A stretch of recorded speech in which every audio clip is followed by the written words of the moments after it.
Bonjour tout le monde, je m'appelle Veitiare et je suis ravie d'être avec vous pour aller voir les messages que nous avons pour le 22 mars, accompagné de l'oracle du zodiaque et de la médecine chamanique. Nous avons bien vu ici en début de semaine que on nous proposait de revenir à notre propre réalité, de nous protéger et de se sentir maître de ce que l'on souhaite faire. Hier, nous avions effectivement important ce passage puisque nous avions effectivement cette forte demande de ne pas se sentir et de se mettre dans la place d'une victime et de renoncer du coup à faire certaines choses et de penser que ce soit une fatalité. Donc, nous allons voir aujourd'hui qu'est-ce qui se passe. Allez, 22 mars.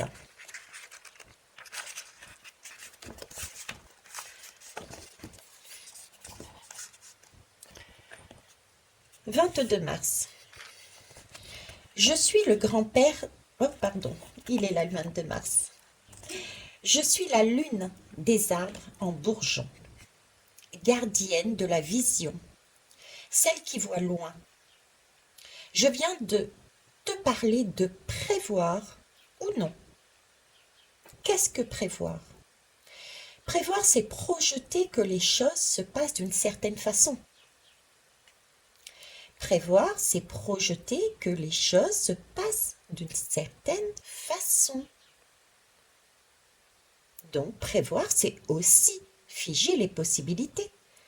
Certes, prévoir peut rassurer, mais cela peut aussi enfermer.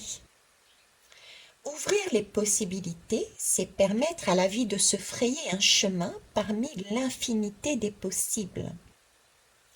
Voir loin, c'est imaginer les différentes éventualités et ouvrir la porte.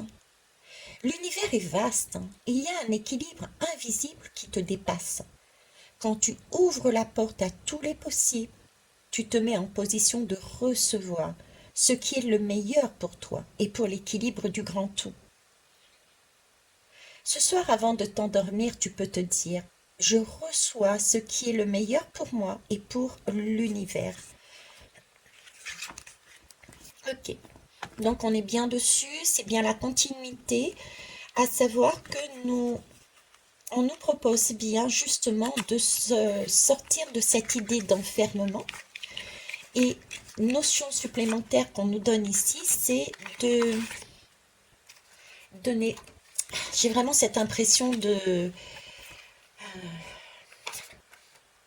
personnes qui seraient tentées justement au vu de ce qui peut se produire dans dans la vie de la personne, de tout prévoir, un peu mode survivaliste, vous voyez. Et là, ce n'est pas le message qui semblerait être donné, puisque tout prévoir ne permet plus à l'inconnu de rentrer dans votre vie. Et c'est garder des choses qui n'ont peut-être plus lieu d'être dans la vie, hein. Donc, c'est un sentiment de rester encore sur l'énergie d'hier alors qu'on nous proposait de justement de l'enlever afin de faire vivre notre réalité, notre vérité. On va aller voir avec les lames.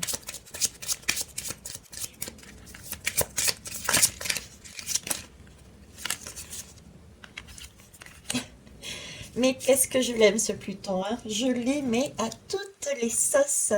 Pour ceux et celles qui me suivent sur YouTube, vous aurez les explications de la mort, de Hadès, de Pluton. N'hésitez pas à y aller, hein. Donc ici, nous avons Pluton. Pluton qui atomise. Donc Pluton qui, c'est la tour, c'est celle qui fait casser toutes ces barrières justement. On nous demande ici avec Pluton de ne pas s'enfermer dans cette tour, s'enfermer dans ces murs. Pluton est là pour faire ressurgir tout ce qui n'a plus lieu d'être dans les vies des uns et des autres. Donc là, on a vraiment, Pluton trace la voie.